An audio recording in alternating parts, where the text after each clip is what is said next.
Right now, though we are the 9th largest economy on planet Earth, that's Texas, and we sit in the wealthiest, most powerful country the world has ever known, there are thousands of veterans in Texas who tonight will be sleeping on the streets. They'll be sleeping under bridges through no choice of their own. And I hope we can all acknowledge no one chooses to be homeless or to experience homelessness. Thousands of veterans who served this country, perfectly willing to lose their lives for all of us, and they don't have a roof over their head. What are we going to do about it to turn this around and get to functional zero by the end of the first year of my administration? 3 things that I propose that we do. 1, we start a veterans land bank. That means the state of Texas acquires property, it acquires land, it acquires housing and apartments, and it rebuilds it, gets it up to code, and then connects it with the HUD-VASH voucher program. So we draw in more federal dollars that are there awaiting the capacity that doesn't exist today and put those veterans in those homes.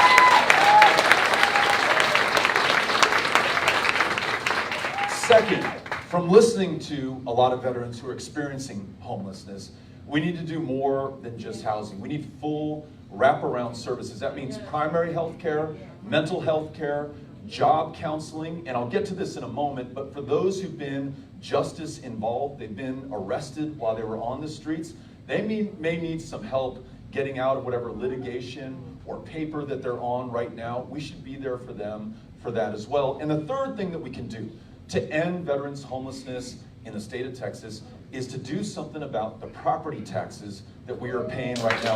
Veterans in particular are having to pay right now. If you were like me, you just got your home appraisal last month. Hopefully you were sitting down when you opened that up. In some counties, we're seeing appraisals go up 50% plus on the same home. In the same neighborhood, you haven't even put a new coat of paint on it, and it's worth 50% more than it was last year. And on the one hand, if you want to sell it, maybe that's great, but on the other hand, you are paying taxes on that. And at a time where Texas, the state, is paying less than it was 10, 20 years ago to support our public schools, it means that whether it's your kids or other kids' education in our ISDs, city or county government, the local county hospital, you are paying for that through your home's value. Now, for those veterans who have 100% service-connected disability rating, you have some relief for these property taxes, and I'm grateful for that. If you have 70 up to 100%, you have a little bit less relief, and I think we need to increase that. But 70 and below, and listen, I've heard every story about deny until you die for those trying to get a service-connected disability rating, where you have to say, listen, the reason that my knees are blown out is because I've been jumping out of airplanes for the last 18 years. And maybe I can't prove this to you on paper, but you gotta help me out. I cannot work the job that would allow me to have the income to pay those property taxes. And sometimes the VA, for whatever reason, just isn't gonna listen to you and help you out. So my feeling is, whatever disability rating you've been able to procure, because you've earned it, because you hurt yourself in service to this country, we should acknowledge that and lower your property tax burden in the state of Texas so you can stay in your home. Because we're taxing veterans out of their houses right now, and we gotta turn that around. So that's the first big issue, ending veterans' homelessness within the first year of our administration. Second big issue, reducing veteran suicide in the state of Texas. Now, I know that for many, this is an uncomfortable issue for us to talk about and to acknowledge. But I'm confident that if we fail to confront it, if we refuse to face it, it is not going to get better. It is simply going to get worse, and we'll be at the status quo the next time that we all gather, whether it's next month or next year. So what are we going to do to reduce veteran suicide in the state of Texas?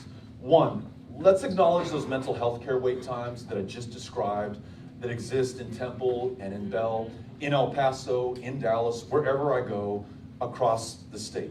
And let's leverage some state resources and agencies to close some of these gaps. Now, the Texas Veterans Commission does a pretty good job on some basic functions. In fact, I put the TVC up against other state agencies from around the country. But they do not have the capacity or the personnel to manage the caseload, given the number of veterans that we have in Texas, when it comes to mental health care access. So I propose that we use Health and Human Services Commission resources and personnel to do intake and case management to connect veterans to care at a VA, at a CBOC, at another public provider, or even a private provider, because the law now allows for that. But right now, we expect you to navigate all those connections. And you're working a full-time job, you're raising your family, you got a lot of other things on your plate. We have the resources in the state of Texas to manage that. I think that we should put those resources to use. Number two, at a meeting just like this, when I was a member of Congress in El Paso, a veteran took the mic and he said, listen, Beto, came back from Iraq with PTSD, with traumatic brain injury, and was prescribed, maybe predictably, an opioid by the VA. He said, Beto, I became addicted to that. And the VA, as perhaps only the VA can, cut him off cold turkey without anything to replace. No other medication, no other therapy. We can see you in 45 days, sir. So this guy tells all of us who are assembled at that town hall, I just want you to know, Beto, I am buying heroin on the streets of El Paso right now. It is the only way that I can take care of myself. And I'm viewed as a criminal in the eyes of the law. That's not right. And afterwards he talked to me, and I went up to him, and he said, imagine, Beto, if I'd gone into the VA and they could have prescribed cannabis or marijuana to me, to which I would not become addicted, from which I would not die, something that allows me to make life worth living. It mitigates my symptoms, it allows me to sleep, it increases my appetite. I'm just asking you to give me an alternative to something that could otherwise kill me. So making marijuana or cannabis legal in the state of Texas is the right thing to do, full stop, but it's also the right thing to do for veterans.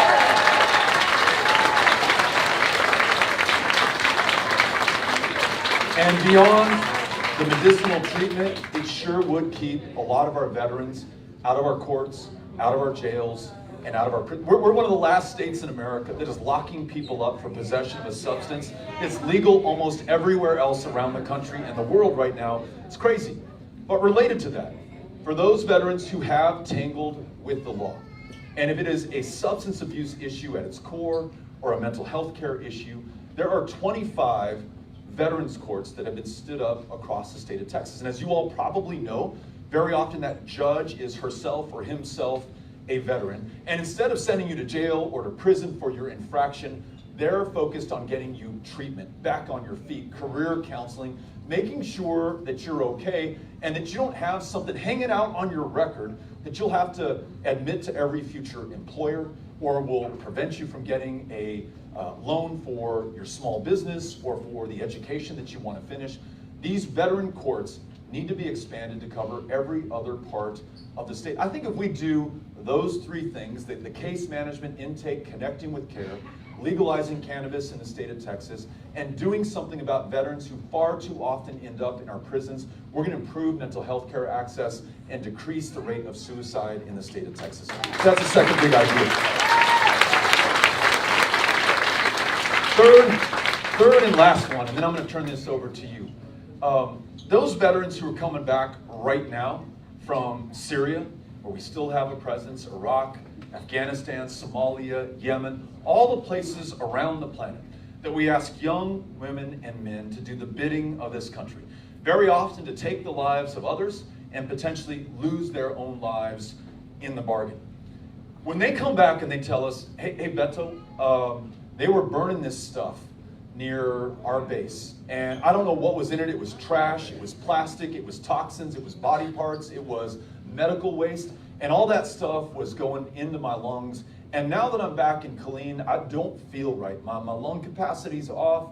I have a cancer that is otherwise inexplicable, and I can't get the treatment from the VA. I cannot get my federal government to pay attention to what I'm describing are my symptoms. Now, we know that exposure to these toxic burn pits is a real thing. And we know, given the number of veterans coming back from Iraq and Afghanistan and current deployments, that it's affecting tens of thousands of them, if not more. But what we also know is that we have yet to summon the political will to do anything about it. And again, I'll make the case. It is not for a lack of resources. There is more wealth in this country than there is anywhere on the planet at any time in human history. We certainly have the resources to send you off to battle with the latest technology, equipment, and weapons. What we fail to do is to put those resources there for you when you come back. And let me give some credit right here. Not only is it the Iraq and Afghanistan veteran and their spouses and family members who've been such strong advocates who ultimately will force this country to do the right thing, but that Vietnam era veteran who came back 50 years ago, 45 years ago to this country, and no ticker tape parade, no thank you for your service. At best, indifference, shrugs. At worst, they received the hatred of a country that did not understand the war that we asked these men to fight. They came back, put their heads down, joined this VFW Post 91, supported other veterans, worked their jobs, started businesses, raised their families, contributed to the success of this community, and really asked almost nothing more in return. To those veterans, it took us, I mentioned this earlier, 40 years. When they came back, just like this current generation, they said, you know what? They were spraying this stuff on all the vegetation in Vietnam, and I was breathing that stuff into my lungs, and I have a cancer now, and my buddy has a cancer, and we've already lost 2 people from our platoon. Something is going on here. You got to help us out. It took this country 40 fucking years, 4 decades, to believe the people that we were sending out there. 40 years. And who knows how many Vietnam-era veterans lost their lives in those 40 years, whose spouses were forced to pay the full cost of their care and their burial, didn't get any help from this government. Finally, we woke up 40 years too late. So I've noticed, as a member of that committee for 6 years, the House Veterans Affairs Committee, very often testifying for this Congress to do something about toxic burn pit exposure was a Vietnam-era veteran. Because in addition to putting his head down and doing the work and rebuilding his life and his community, he also made a solemn vow to himself and to other Vietnam-era veterans, never again will we allow another generation to be treated the way that we have been treated. So to every Vietnam-era veteran in this room, I just want to say thank you. The reason we're even talking about this right now is because of your leadership and what you have given to this country. You all are our heroes, and we're grateful for you.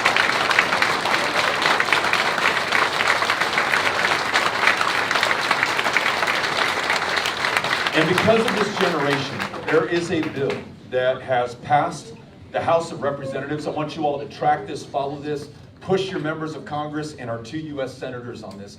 It's called the PACT Act, P-A-C-T.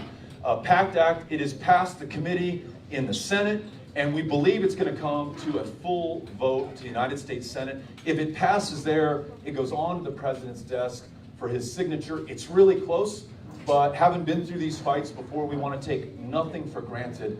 And so in terms of this third issue, toxic burn pit exposure, I want to make sure that we use the full weight, power, and leverage of the state of Texas to push our federal representatives to acknowledge the true cost and toll, and to make sure that we have the resources to care for those veterans. Second thing that I want to make sure that we do is also bring in the state of Texas to set up and fully fund a toxic burn pit registry in the state of Texas. Much like with mental health care, we have the resources and capacity to do intake and to do connecting with the care that is being provided in our communities. That can be VA care, it can be other public hospital care, public clinic care, and it can also now be private providers. But again, I hear back from veterans, it's really hard to navigate this. When it comes to toxic burn pit exposure, let's make sure that the state of Texas is doing its part. And then lastly, there is a gentleman who served in Iraq named Leroy Torres, and DPS trooper. So talk about somebody who really wants to serve. He served our country in the military. Now he's putting his life on the line as a DPS trooper out on our highways every day, exposed to these toxic burn pits, is unable to work that job as originally intended. He just literally does not have the capacity in his injured body to do that, and has asked for accommodation. You all understand USERRA and the need for employers, including state employers, to provide for those who are injured in service to this country. Well, thus far, our governor and the state Supreme Court said, buddy, you're on your own. We have nothing that we can do for. All this guy wants to do is serve the people of Texas within DPS. It would make no accommodation for him. However, His wife, who I first met because she traveled 2,000 miles up to DC to confront me and other members of Congress and say, hey, you got to do something for this guy. She and he are now before the United States Supreme Court, where their case is about to be decided. I hope it is decided in their favor. But even if it is not, I just want to make this commitment to you that as governor, any returning veteran with any exposure to a toxic burn pit or any injury sustained in service to this country, we are going to make accommodations for you. Whether you work for CPS or DPS or any state agency at all, you've served your country. You've already fulfilled your end of the deal. Now it's time for the state of Texas to step up and do its part of the deal. So you've got my commitment on that. Those are the three big issues that I wanted to bring to you today. Ending veterans homelessness, radically reducing veteran suicide in the state of Texas, and then being there for the current generation of veterans who are returning to this state and to our country. Thank you all for coming out here today, for giving me your ear, and I'm now looking forward to listening to you. Very grateful to you. Gracias. All right, if you raise your hand, I will make my way to you. I think I see this gentleman right here first. This is Cynthia Cano up here. She'll bring the microphone to you. She's got a sanitizing wipe, so she's wiping this mic down every time so that we're super safe. We want to make sure that we're taking every precaution. Sir. Good afternoon. Being on the city council and a 100% veteran, the state did an unfunded mandate with the property taxes.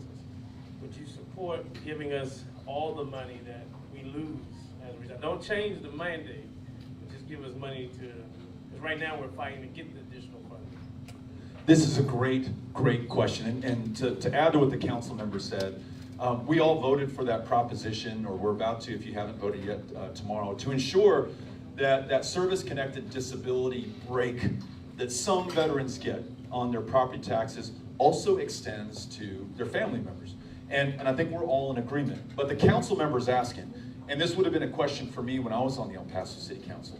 Okay, we all agree that we should be there for our veterans, but we have all these mandates coming down from the state, things that local governments have to do because the state said that we have to do it. And now we're gonna have less money, fewer property taxes coming into our city, county, and school board budget. So how do we make up for it? The council member says, will the state of Texas, who is promoting this idea, will the state of Texas make up the difference? Here's how I think we do make up the difference. I mentioned marijuana legalization earlier.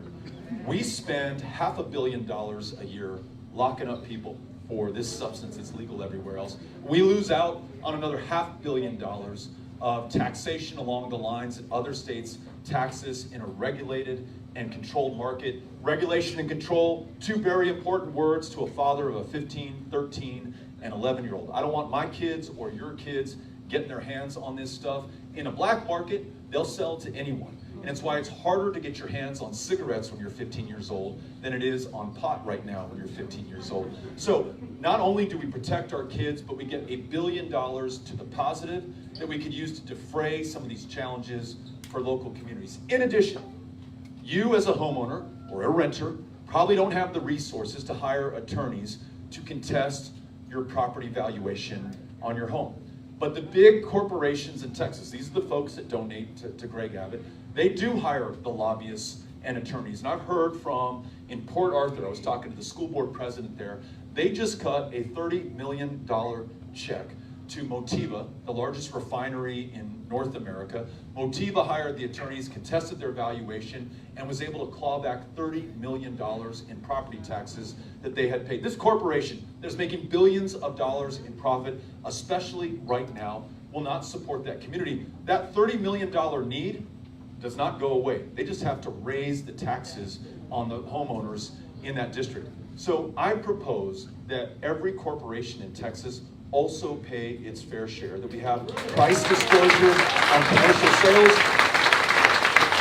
The conservative estimate is that brings in $3 to $6 billion additional per year. And then last big idea, this one brings in $10 billion a year into the state of Texas. This is called Medicaid expansion. And what that means is that you all know this, and in fact, Cynthia will remember this. We were knocking on doors in Temple, Texas 4 years ago, And we met a young mother of 4.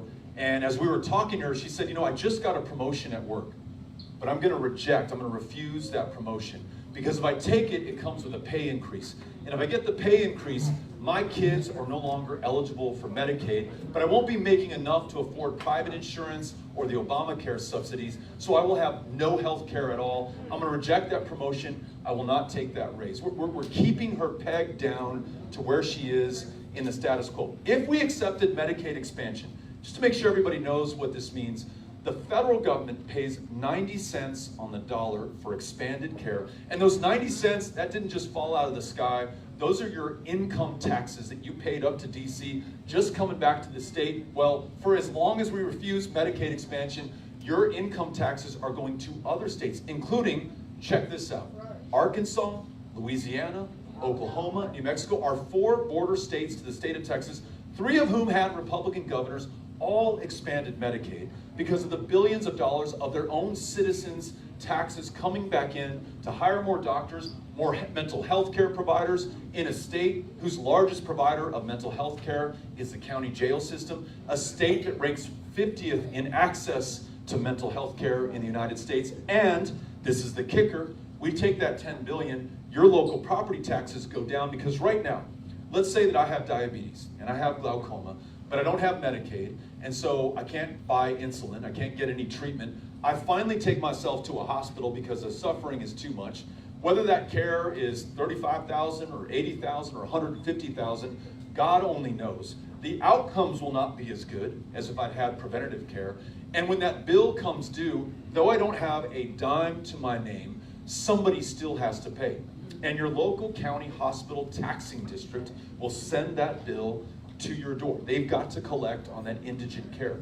We expand Medicaid, which by the way was invented in the state of Texas and originally signed into law by LBJ in 1965. We expand Medicaid, we can reduce your property taxes as well. So these local governments, whether Harker Heights, Killeen, anywhere else across the state of Texas, we can provide relief for the local homeowner by doing these 3 big important things that also happen to be the right things. Thanks for asking the question. Appreciate that. Commander Sherman.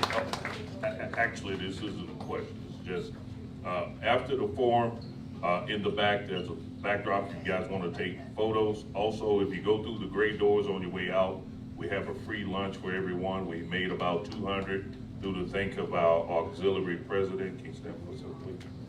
They're taking care of us today. So if you go out that door there, we'll get you squared away with a nice lunch. Thank you. Awesome. Thank you for the lunches. Appreciate it. Thank you. Good afternoon.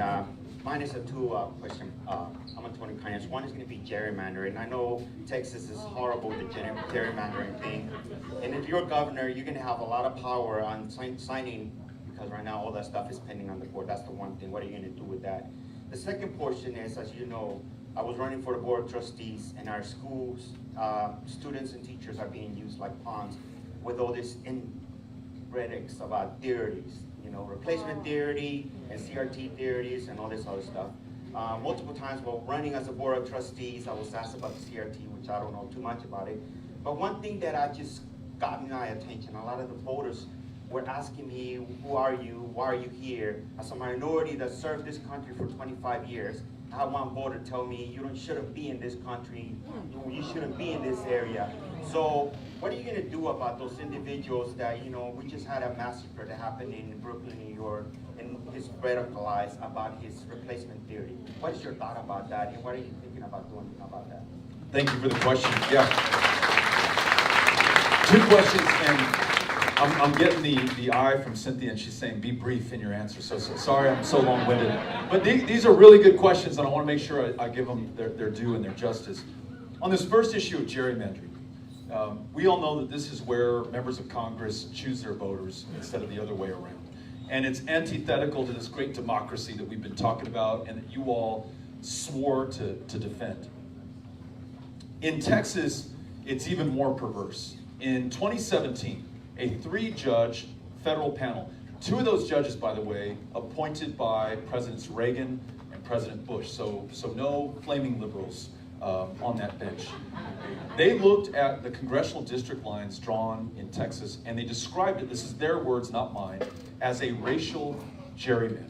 And what that means is that cynically, sitting members of Congress and the state legislature predicted where and how black voters and brown voters would vote and drew them out of districts where they might have an impact on the outcome of the election. They either concentrated them so tightly in one district, or it's called packing, or then cracked them, distributed them among many, many districts so that their vote literally would be marginal.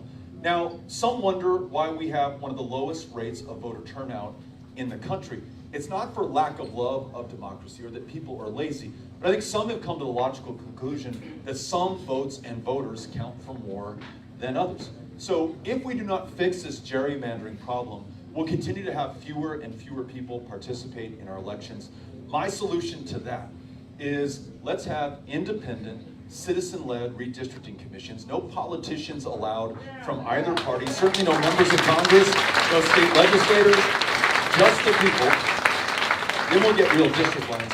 And then this other issue that you mentioned, this literally violent attack on our democracy. You all remember August 3rd, 2019, El Paso, 23 people slaughtered in a Walmart supermarket. Kids with their parents and grandparents on the last Saturday before school started buying backpacks, notebooks, pens, and other supplies. A guy drove 600 miles from Allen, Texas with an AK-47, a weapon originally designed for use on a battlefield because it is devastatingly effective at taking an enemy soldier down and keeping him down. They bleed out before they can be brought back to life. This guy said in a manifesto that he published that he came to repel the Hispanic invasion of Texas, that Hispanics were going to replace him, and he had been warned by the president at the time and the governor of the state of Texas, who is still our governor, about an invasion coming into this country and how we must take matters into our own hands and we must defend ourselves. That's a direct quote of Greg Abbott. And he went to that Walmart to defend himself and repel this invasion, the same exact motivation from the shooter in Buffalo, who killed 10 people. So let us not pretend that this is a mental health issue or a video game issue or any other issue than an attack on this democracy and on some people more than others. If we fail to confront, just think about the history books written 50 years from now. In 2022, you had an insurrection the year before that attacked dozens of police officers, killed a number of them, 6 deaths just on the first day of that insurrection. You had the Buffalo massacre, the El Paso massacre. What did the people of Texas, what did the people of this country do? That's the question that we're going to have to answer to our maker, to our kids, to our conscience over the course of our lives. No better time than right now to decide the outcome of that question. Are we going to decide these issues violently? Or are we going to do this peacefully and democratically? This election on the 8th of November is, in my opinion, one of the last chances for us to do this. We've got to win political power so we can continue this democracy going forward. Thank you very much. We're in the back of the room. Hi, Beto. I just want to say I've been supporting you since 2018. Thank you. I Thank really you. hope. And I just want to say, you know, I went to the Women's March in Austin, and that was really inspiring. And I'm just, you know, we all stand in line 3 hours, 5 hours, 8 hours. We're pitting politicians. We're trying to get y'all to really, you know, do what we need for y'all to do for us. And I just want to know, is that going to happen? Because we're almost at the point with women where a gun's going to have more rights than we do. So,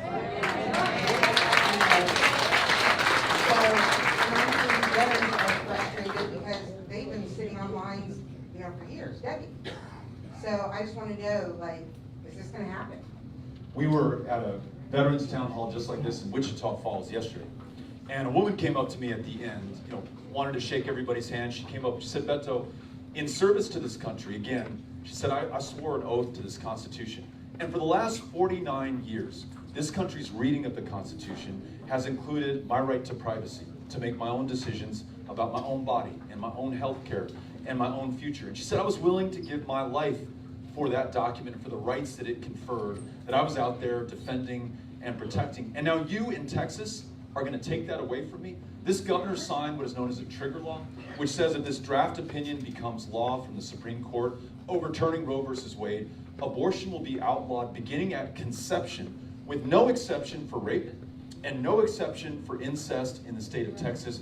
What we know is that you can outlaw abortion, but abortions will still take place. They'll be far more dangerous and deadly than they were before.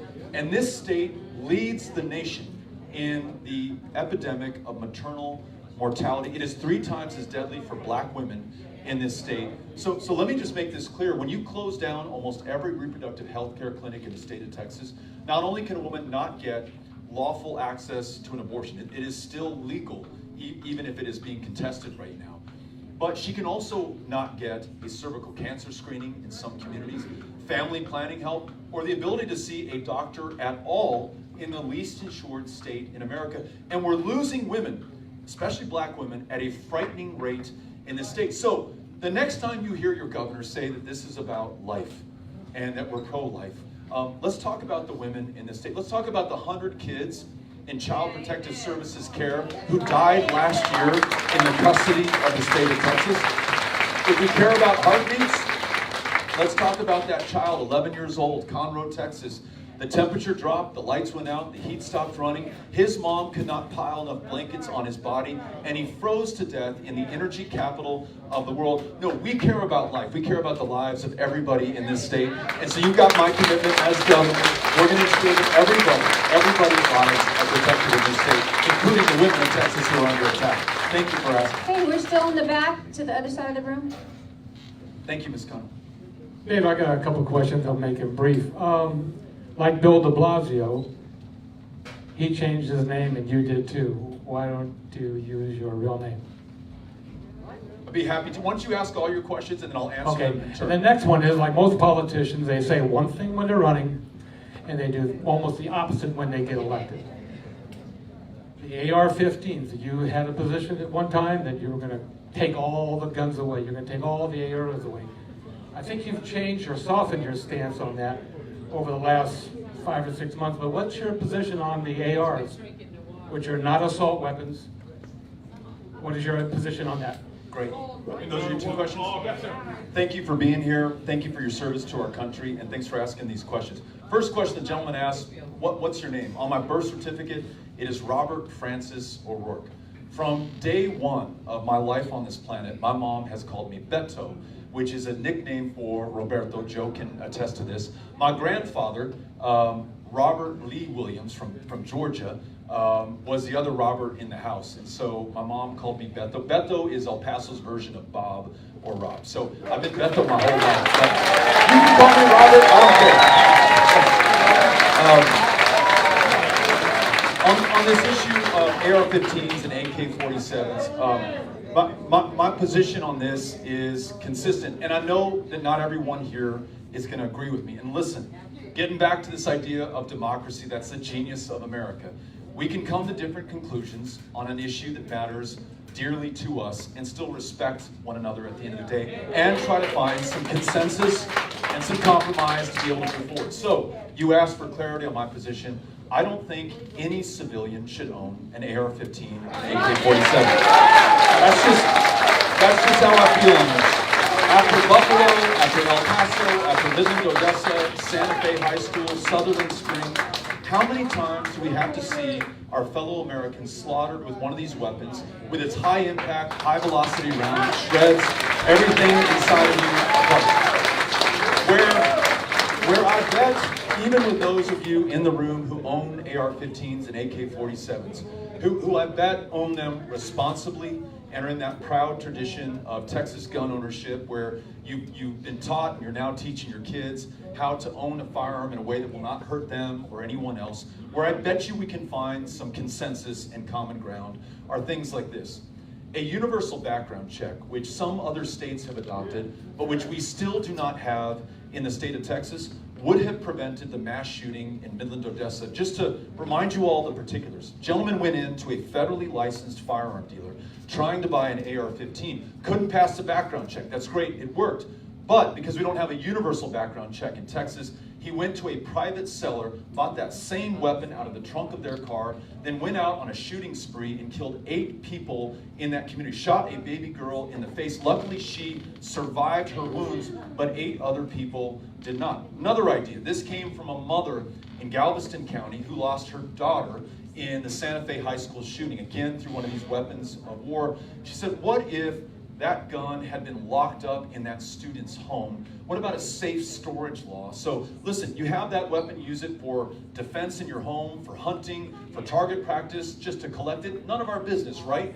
But if you have a minor in the home, we want to prevent them from picking up that weapon and shooting themselves or shooting their baby brother or sister, or walking that into a school like Santa Fe High School and blowing away their classmates as they did before. I've talked to a lot of gun owners, and Amy and I are gun owners as well. We think this one makes sense, especially as parents of 3 kids. And then last one, here's where I've listened to law enforcement loud and clear. These are sheriffs, deputies, police chiefs, and officers from around the state.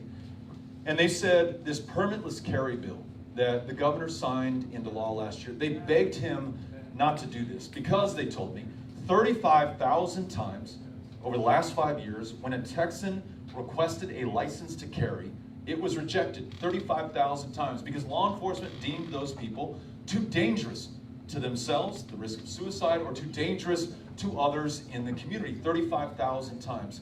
Now, because Abbott ignored law enforcement, turned his back on them, those 35,000 people are armed on our streets. We're none the wiser for it, as are the tens of thousands of people who knew better than to ever apply for a license to carry back when we had one, because they would not have passed the background check. To allow any Texan to carry a firearm with no vetting whatsoever has produced predictable results. We now lead the nation in the number of members of law enforcement who have been gunned down. We've seen a spike in gun violence happening so frequently, it's almost numbed us. Kids don't make the headlines anymore when they're shot and killed in their hometowns. It is happening so frequently. This does not have to be our future, our fortune, or our fate. We're Texans, we get this. We have a proud tradition of responsible gun ownership. As governor, I'm going to make sure that we protect the Second Amendment while doing a better job of protecting the lives of the people in our communities. Thank you for asking the question. I have time for 2 more questions. Governor, Hi there. hi. Hate speech. They're preaching it in the bullpits. This is ridiculous. The violence is starting in churches. They are advocating a civil war. They need to lose their tax exemption. They should not be recognized as churches. They're not preaching God's word. They're preaching white, racist dogma. I'm very angry. I'm a retired veteran, and I'm sick of seeing my fellow Americans dying in our streets because of ARs, whatever. Rifles, because men want to play with rifles. Give me a freaking break. It's got to stop. And let me tell you all, I know most of you are veterans, and you've seen it all over the world. You want this to happen like it's happened in Ukraine? Do you want our cities to be blown up?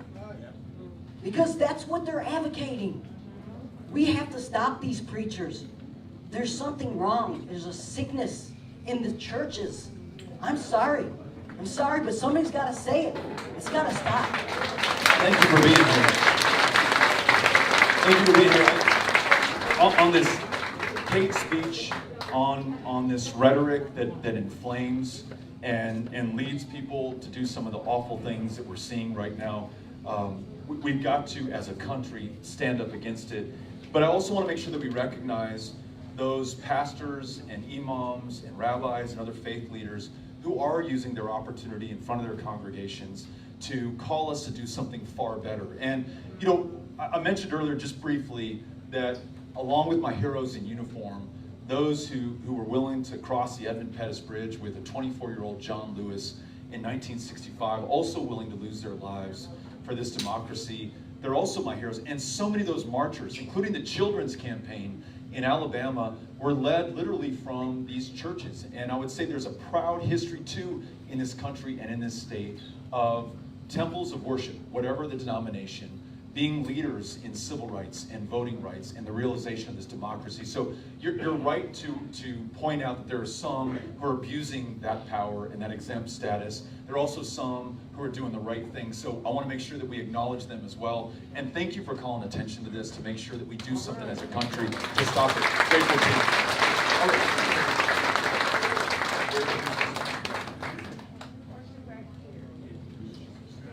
Oh, right there.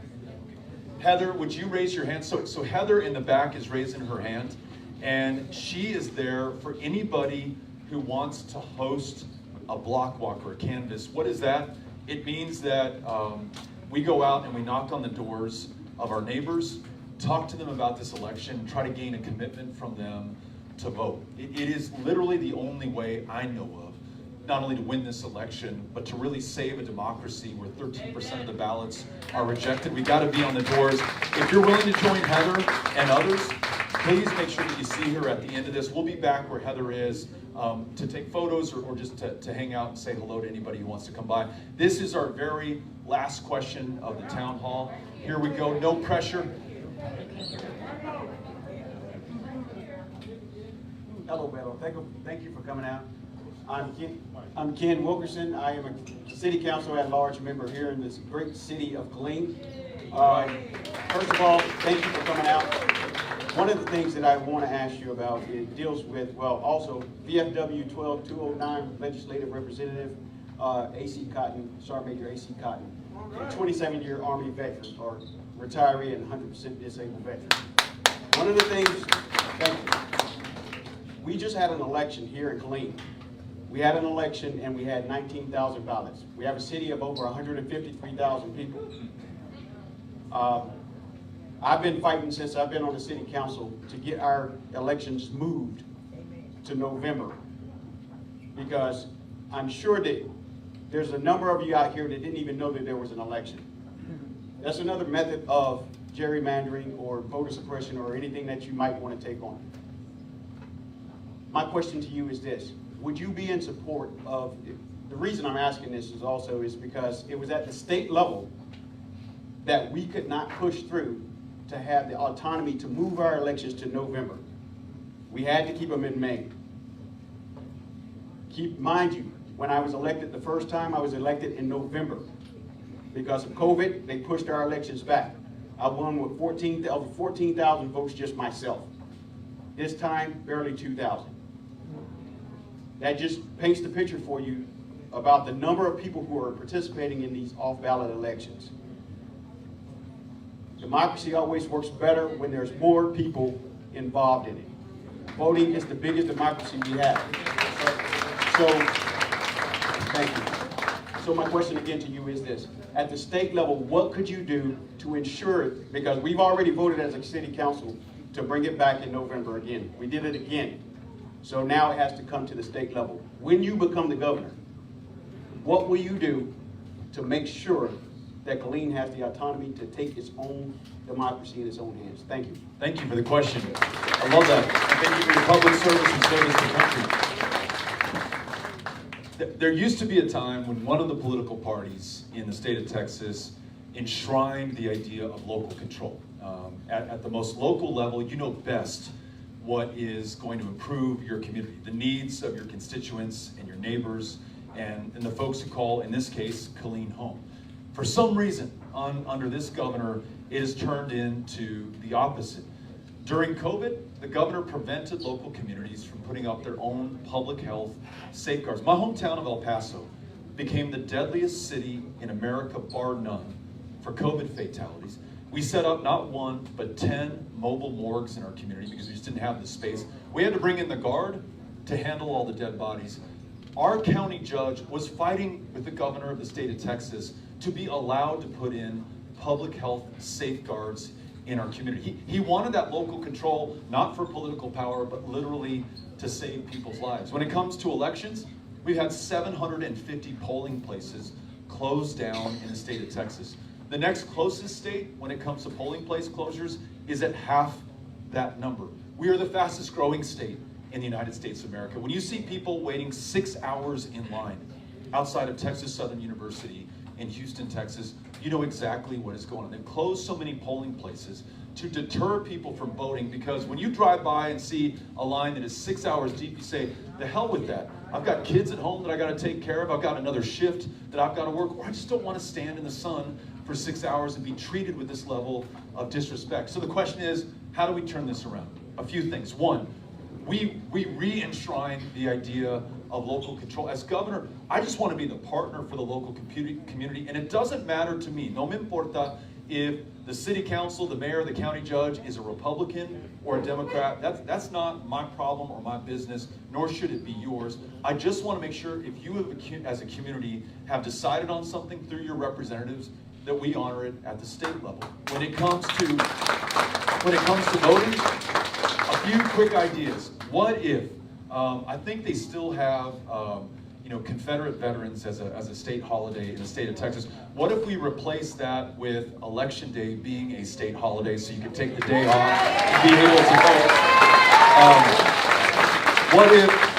What if we have automatic voter registration, so that when you turn 18 years old and you're a U.S. citizen, you're on the rolls, you're able to cast that ballot? And then what if we had same-day voter registration? Let's say, and I bet you some of you are not from Texas, but you were stationed here, you're stationed at Fort Bliss, you loved this place, you wanted to come back here, but your registration was still in Virginia or in Florida or somewhere else, and you didn't get a chance to update it, and it's election day, as a council member just said, which is tomorrow. It's election day, you didn't get a chance to update your registration on, not just with automatic registration, but same-day registration. You can get registered at the polling place. If everything checks out, you can prove that you live in this community, you are free and legal to vote. If we did that, we would not have the condition the council member just described, where a very small percentage of people are turning out. In Texas, get this, you're not going to believe this if you haven't heard it already. In the 2020 election, the most consequential presidential election, arguably since 1864, to decide the direction of this country, there were 7 million eligible voters in the state of Texas who didn't cast a ballot. 7 million people. And the choice probably could not have been more clear, right? You might not have liked either candidate, right?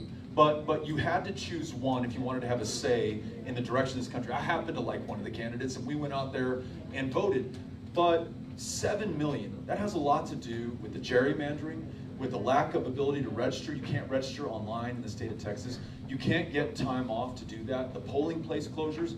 We can turn all of that around. And listen, I love the idea that our leaders would trust the voters of this state and allow the chips to fall where they may. That's what we're going to do once we win this, as you just said, and get our act together and ensure that this democracy prevails. Thank you, Killeen, for turning out today. Very, very thankful to you. Commander Sherman, thank you so much.